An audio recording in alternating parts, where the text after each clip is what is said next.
Hello and welcome to episode 99 of Outnumbered the Podcast. Today we have the second in our marriage series for you, and it's about 4 things that you should not do in marriage. But don't worry, we're not going to just leave you hanging by telling you what not to do. We've got an antidote for each of these don'ts to help you make sure that your marriage is successful. We hope you enjoy this second episode in our marriage series.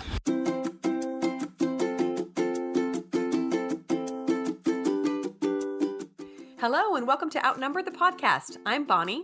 And I'm Audrey. We're experienced moms to a combined total of 18 children. Our mission is to help overwhelmed parents find peace in parenting and humor in the chaos. Come join us as we attempt uninterrupted conversation about parenting with joy and intention.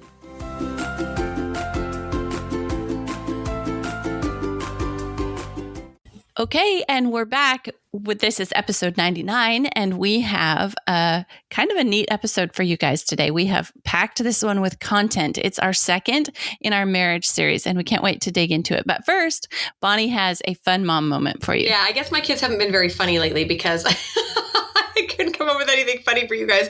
But I do have a fun moment that we did last night. It actually was quite hilarious to see my kids do this little activity that we did. Monday nights, we try to do like a little family night where we have just something to do together and connect.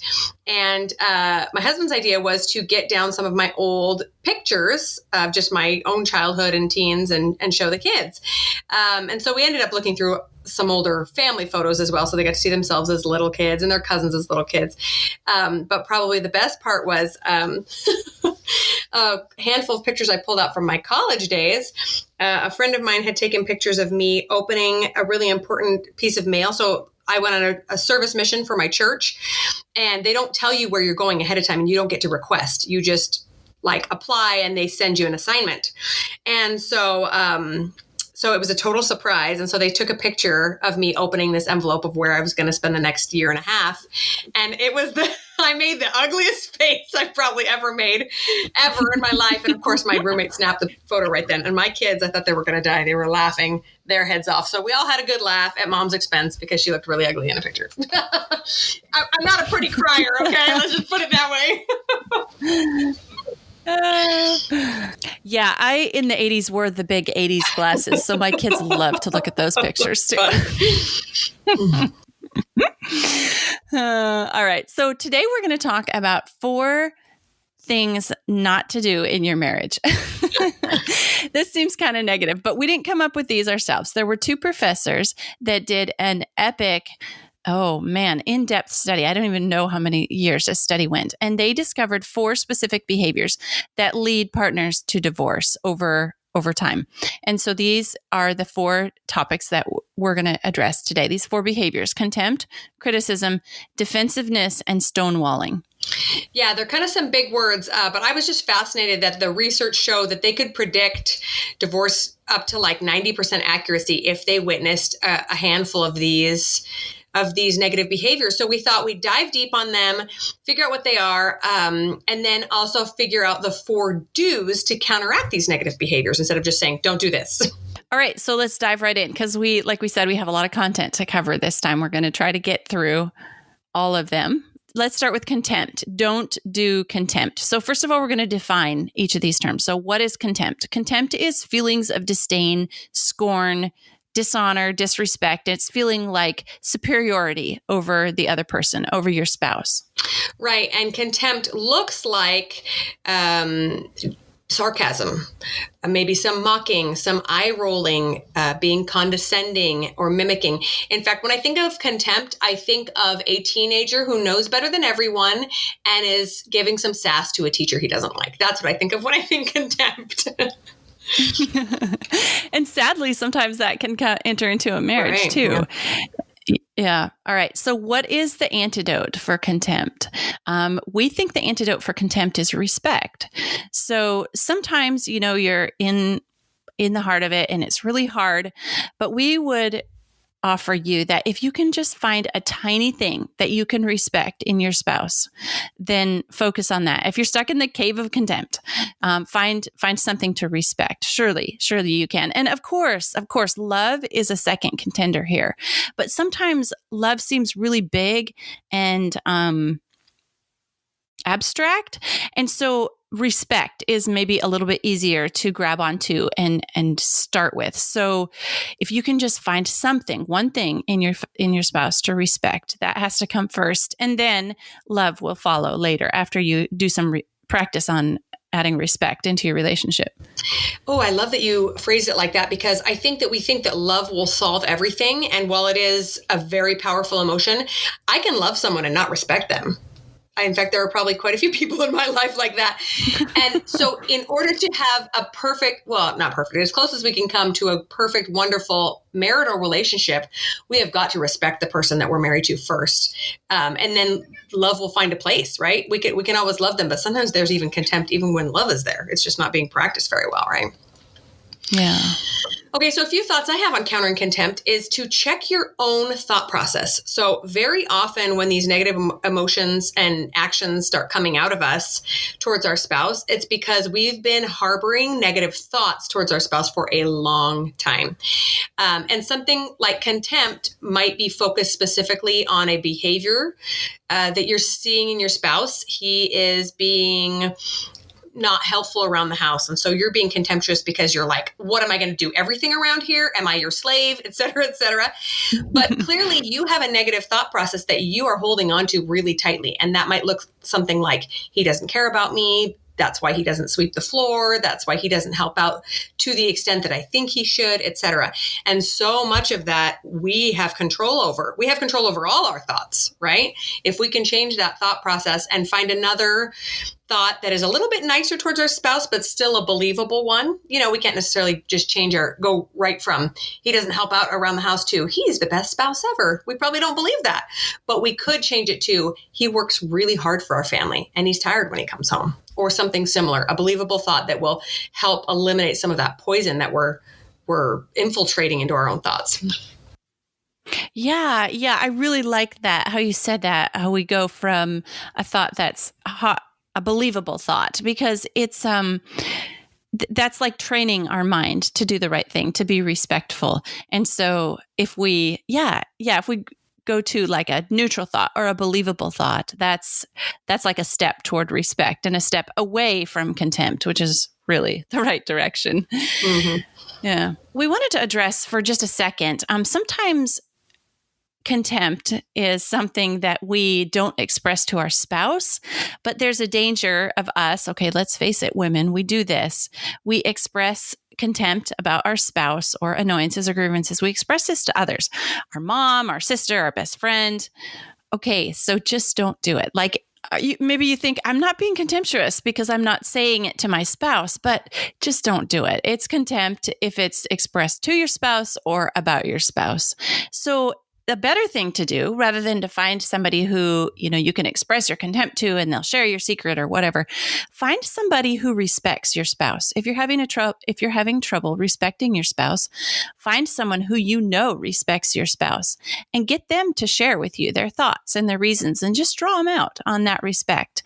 And then maybe you can start to enter in and see it from another person's point of view. It's just much more leaning into respect and away from contempt. Oh, I like that.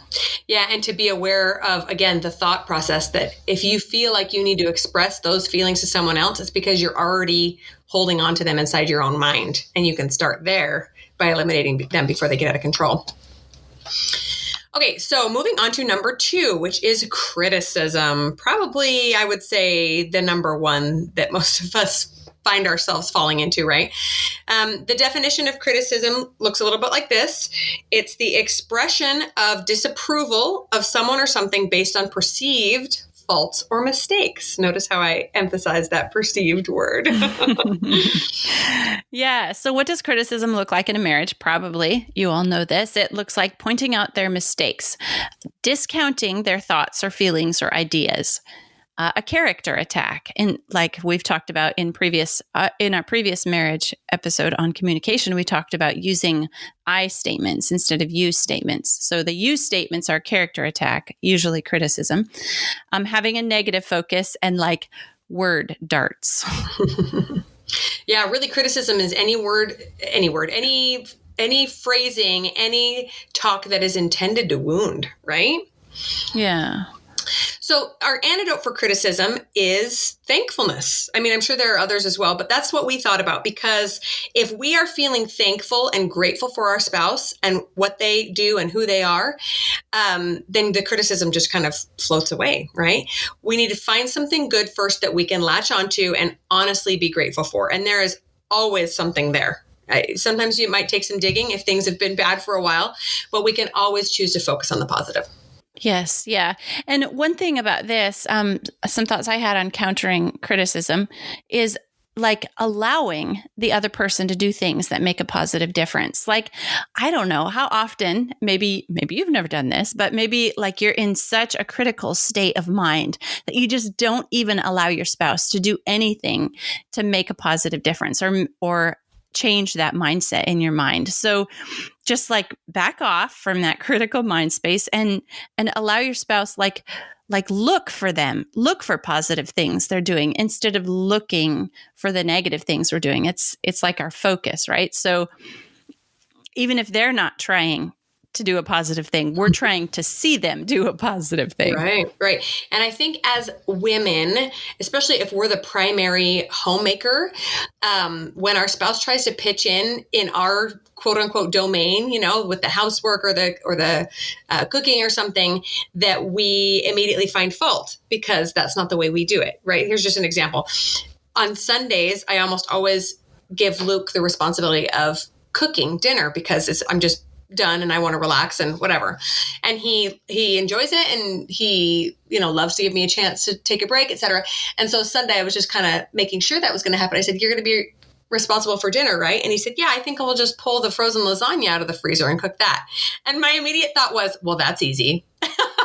He's taking over dinner for me and I'm criticizing the way he's doing it because it's not hard enough, which is really silly, right? Yeah. To look for the positive, to look for the good, and to be so grateful for what you do have in your spouse.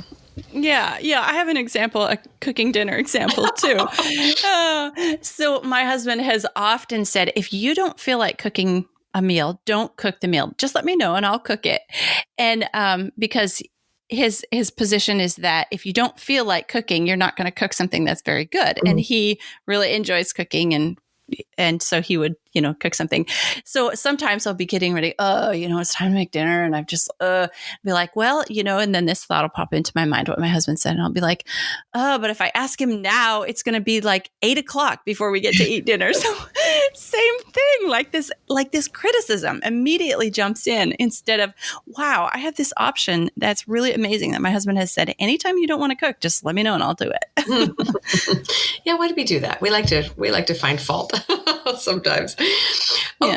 Okay. Our last side note regarding criticism is, again, like Audrey said, with contempt, what happens when we are tempted to be critical outside of the marriage, or we're fielding criticism from someone else in regards to our spouse. This is a tricky one because we know our spouse better than anyone else. Oftentimes, if we hear criticism about them, we might tend to agree. Oh, you think that's bad? Well, you haven't seen him leave his socks around. And yet it is our honor and responsibility to stand up for our spouse and to be on his side, whether the criticism is true or not, whether you agree with it or not, because sometimes you might. And that's a hard thing to do, especially if it's like you said, a girlfriend or a sister or someone that you trust and love, and you want to kind of just, be a little cranky together.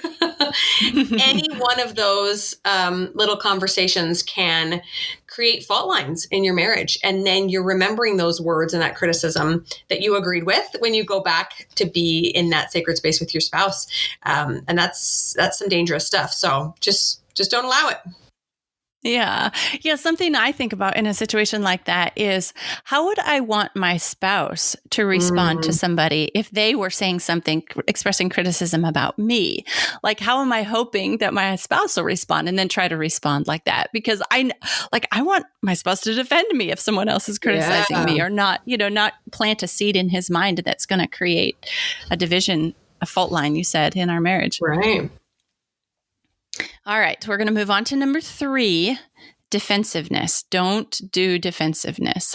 So defensiveness is defined as the quality of being anxious to challenge or avoid criticism. And it can also be the behavior intended to defend or protect yourself. So defensiveness, think of just exactly what it sounds like, warding off an attack. Right. So what this looks like in a relationship is self-protection, victimhood, blaming others, formulating your own response while the other person is still talking instead of doing active listening. I've never done that before. Protective body language. We've all seen this, right? You're sitting on the couch and your arms are crossed and your legs are crossed and your brow is crossed and you're being very defensive, right? Yeah. So this doesn't sound like it's hurting a marriage. It sounds like it's, sticking up for yourself, right? Defensiveness is the most subtle, I think, of the 4 don'ts in marriage because, you can justify yourself. I mean, that's what it's all about, is justifying yourself. I'm just sticking up for myself. I'm just not letting them say something bad about me. So we're going to try to open up a little bit and share with you why defensiveness is so harmful to a marriage, to a relationship. So the antidote for defensiveness is vulnerability. So, vulnerability is, I know. It's the willingness and courage to feel any emotion. It's listening without getting defensiveness. It's willing to hear hard things about yourself because you know that your spouse loves and cares for you. Yeah. Vulnerability. If you've ever read or listened to Brene Brown at all, you know a little bit about vulnerability and how powerful she talks about it. She says that vulnerability and blame are kind of the polar opposites, right? When you don't have vulnerability, then you blame others for things that are going wrong. And what I really love is her definition of blame, which is discharging pain and discomfort. So if you find that you're on this kind of blame cycle, something bad goes wrong in your marriage, you feel defensive, and the first thing you want to do is blame the other person or blame the kids or blame that you're tired or whatever, then it's probably just because something that your spouse is saying or something that you're feeling is true, or you feel that it's true, and you don't want to feel that pain. You don't want to feel responsible for the negative experience that you're going through with your spouse, or maybe negative feelings that he's having. And so you discharge that pain by blaming someone or something outside of yourself. And it is a hard thing to stop doing, for sure, especially if you've been doing it for a long time.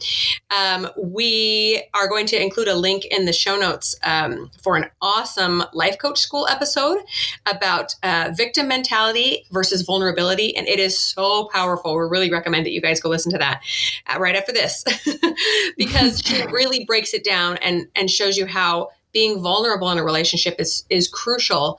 And it is actually the opposite of being a victim. It's not the same at all. So really recommend that. Yeah, that one, like when I listened to that episode, it opened amazing, empowering doors in my mind. Like suddenly I was in control of my own thoughts, feelings, emotions, and nobody else was in control of that, which is just so empowering. And also a little scary and vulnerable feeling when you're taking control of the way that you feel and not blaming it on anyone else. It's so powerful, and you're in a very vulnerable spot when you're doing that as well. So now we want to talk about a little bit about defensiveness, and again, expressing this outside of your relationship to others. So you can always find somebody to take your side. He did this, she did that, and I was so hurt. And you can always find somebody to take your side. But can you have somebody in your relationship that can help you empower yourself, to help you become less of a defensive person and more of a vulnerable person? And if this person can't be your spouse because of, whatever, you're just in a defensive position with them, can you find somebody maybe to go on a journey with you to help you become a better person and empower yourself and step out of the victim defensive blame mentality and into the vulnerable, empowered personality part of you? Because it's there. I mean, it really is. I just get so passionate thinking about this part, because I think if if one of these four things that we're talking about today, like I'm getting real vulnerable here, but if one of these four things that we were talking about today has been the problem in my marriage, it's been me stepping into a place of defensiveness. And just in the past, I don't know, couple years, I've been able to just become empowered and be able to step out of the victim, the blame place, and become vulnerable and empowered. And I don't know, I hope my husband would agree, but I feel like in the past couple years since I've been doing this, that I've just like our relationship has just like skyrocketed. Yeah, I think that's so powerful to understand, like you said, your power in the relationship and how much is up to you. My husband and I have been talking a lot about victim mentality lately. And I said that I recently said I was really grateful that I felt that I had made a lot of progress in this area. And that I no longer, blamed everything outside of me for when I had a bad day or things weren't going well. And he goes, yeah, you've come a long way. I'm like, what do you mean? Wait, Bonnie, don't go there. Don't go there. Say that again. No, but he started explaining to me some behaviors I'd had in our early marriage that I did not consider to be part of that victim mentality, but they so were. And one of them was just complaining in general. I don't think I complained a lot about him because, we had a pretty smooth, easy marriage period. But I complained about everything else. And he says, I just felt responsible all the time. Like, well, how can I fix these problems for her? When it was just me being uncomfortable with one thing or another and finding something to blame. If I could complain about the weather, then it wasn't my fault that I was uncomfortable. If I could blame if I could blame this, then it wasn't my fault for this, etc. And I was really grateful for that kind of eye-opening look and to give myself another chance to look at what I'm doing today and see if there is any more of that victim mentality in there.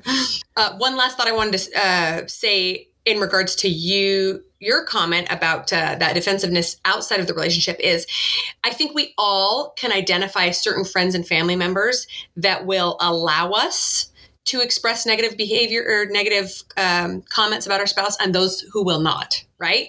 I know that some of my best friends are the ones that just kind of shut down those conversations because they don't do that with their spouse. And so I'm not tempted to complain or criticize around them.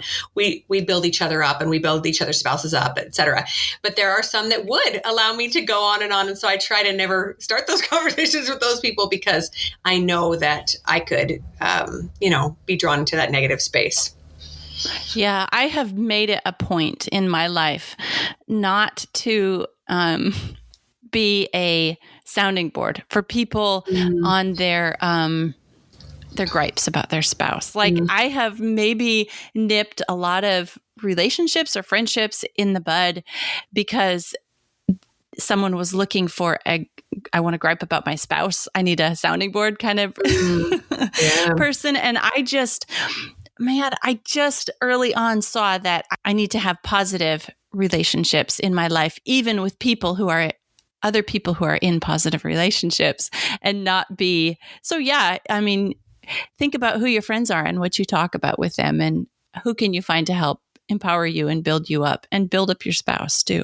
Right. And just create those boundaries for yourself. I will never, talk about my spouse in a derogatory manner with anybody else. Okay, so we are going to move on to the fourth one, which is stonewalling. So this one, maybe you have or maybe you haven't heard this term before, but basically what it looks like is just withdrawing from interaction from your spouse, kind of closing yourself off, right? Blocking a person, a request, a process by refusing to answer questions or giving evasive replies. I'm sure we've all done this, hopefully not with our spouses, but just kind of like, what do you mean? Let's talk about something else, or just turn and walk away. Right. That's what stonewalling looks like. Ignoring the silent treatment. Being emotionally flooded is another form of stonewalling. So just completely out of control emotionally is another way of building a wall because it's not an exchange of thoughts and feelings. It's just emotional flooding. Walking away, shutting down, or here's a really subtle one, being on your phone. It's a dangerous signaling, even if it's not on purpose, like you're just, on your phone. it's dangerous signaling. It's dangerous body language to be in the same room as somebody. I know this is so common in our day that everybody's on their phone, but it is a form of putting a wall between you and the other person. Is if there's I don't know, maybe we should call it stone phoning. Ooh, I'm so glad you brought that up because, like you say, so many times I think we do this without even realizing that all of a sudden a conversation gets uncomfortable or boring, or I don't know, you just start hearing, instead of your spouse, you start hearing the teacher from Peanuts. Wah, wah, wah, wah. You just pick up your phone. But yeah, that is very, very, a very powerful message being sent to the other person that they don't matter, right? And their thoughts are not important to you. So if you are going to have an important conversation or even a casual conversation that starts turning to something important, maybe you just put your phone in another room so you're not even tempted, right? I love that. So some antidotes for stonewalling. Taking responsibility for your own actions and feelings and self-care.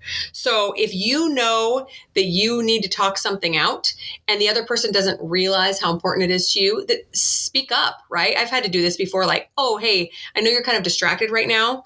You've got your phone out or the TV's on or whatever. Can we talk for a few minutes? Maybe, right now or in 10 minutes or something, and we can put away distractions and you can demand the attention you need for an important topic, or you're feeling some heavy feelings and you feel like the person is kind of stonewalling you, whether on purpose or not.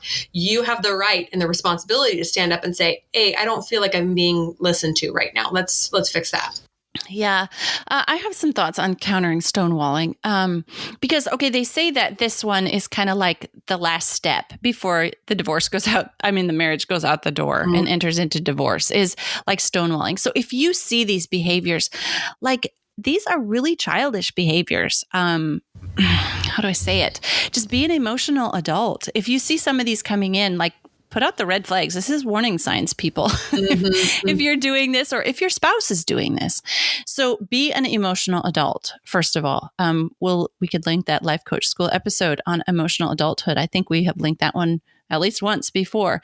But come on. Take responsibility for your own feelings. And then we're responsible for keeping ourselves in a good and positive space. Don't put that on your spouse. Self-care is your own responsibility. That's why it's called self-care. So if you want flowers to make you feel better, buy yourself flowers. Don't put that on your spouse. You can't make me feel better unless, buy me flowers and make me feel better. I mean, if they want to buy you flowers, then they can buy you flowers. But if you want flowers to feel better, go get flowers.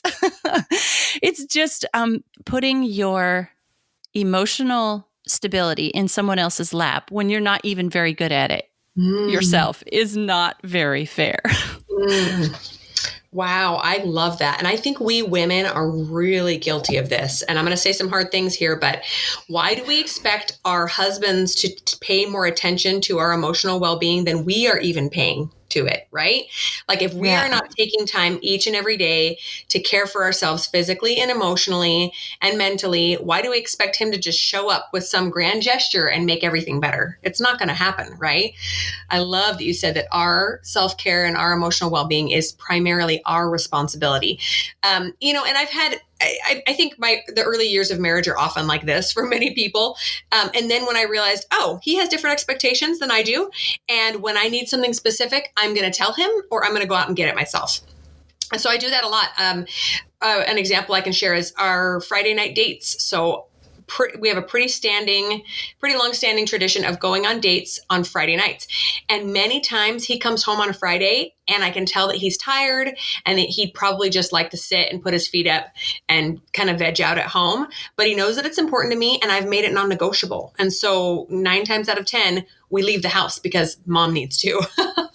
And if he needs something different, then, we can come up with a compromise. But if I were to always, lean into his own emotions and say, well, you look tired. I guess we don't have to go anywhere when I really want it. That doesn't serve anybody, right? Then I just have contempt. Just get bitter because I didn't get the thing that I really needed because I didn't stand up for it. Okay. Final thought about stonewalling, how to deal with it from others. Okay. in this regard, it's important to remember that every person has different ways of communicating, right? So referring back to our last marriage episode about communication, sometimes I will see stonewalling, or what I think is stonewalling, from another person, and only later realize that that's just how they communicate. They need some quiet and silence, like we talked about, Audrey, like the difference between our spouses, right? My spouse needs some silence and quiet to process his emotions and his thoughts before we can talk about it. And so I've now been able to give him that space, and then we circle back around and talk about it later, when before I kept pushing because I thought he was trying to block me out, like, no, we got to talk about this, but he needed time to process that. It's also possible that if you allow stonewalling into your marriage, especially if it's your spouse stonewalling you, that you would go look for a place to communicate your frustrations outside of the marriage, right? There are quite a few negative ways of processing through stonewalling. We have to make sure that we are choosing the positive ones. Yeah. Yes, that is so true. All right. So some final thoughts on these 4 don'ts for marriage. We did want to cover these in one of our early episodes on marriage because we just want to get past it. But I think we all know that none of these, contempt, criticism, defensiveness, stonewalling, I think we pretty much all know that this is not going to help a relationship. None of these. And so if we can maybe memorize or internalize the antidotes to each of them, and every time we find ourselves, slipping toward defensiveness or sliding into criticism, then just pull up the antidote and just spend 5 minutes doing that. And like all of us actively work toward getting our marriages into the positive space and toward the things that, like, you're not right when you're doing that, when you're criticizing your spouse. Like, how can that help a relationship, right? I mean, it just can't. And so we just encourage our listeners as we're to do what we're trying to do. And every time we spot one of these things coming up, just to apply the antidote, just as if that was a snake bite and that poison is going to kill us. All right, shoot in some of the antidote because we want to survive. We want this marriage to survive. Oh, that's awesome. And I just want to circle back one more time about that comment you had about being an emotional adult. It requires massive amounts of emotional adulthood to survive in a marriage. When things start feeling, like I said, those poisonous thoughts start coming in, stop and realize that you are in control of those, and you are an adult, and you get to choose how to feel, and you get to choose how to think. And if you constantly feel those thoughts coming back, then something needs to change, right? You need to make some different decisions on how you want to think about your spouse so that you can move more into that solution space, into a more positive space, like you said. Okay, so we're going to link the original research that we found on these 4 top scientific reasons why marriages fail. We're going to link another article that we found. These are on the Gottman Institute. They called these the 4 Horsemen, and they have in-depth articles on each one. If you find yourself one of these that you're really struggling with, go check it out in depth on this. And then we're going to link those Life Coach School episodes that we mentioned about vulnerability versus victim mentality and emotional adulthood. Thanks so much for tuning in. Did you know you can help the podcast in several ways? First up, we're on Patreon, and there are 3 different levels to support us there. Just head to patreon.com/outnumbered. Next up, if you enjoyed this episode, please leave us a written review on iTunes. It helps other parents find the podcast and receive the help you're enjoying. And finally, you can follow us on Instagram at Outnumbered the Podcast. We're always having fun over there, too. As usual, if you have any questions or ideas for future episodes, you can reach us at outnumberedthepodcast@gmail.com. Thanks for all your support. We'll talk to you next week. Contemptual. Contemptuous? Is that the word? Contemptuous? Contemptful. Do we need to look it up?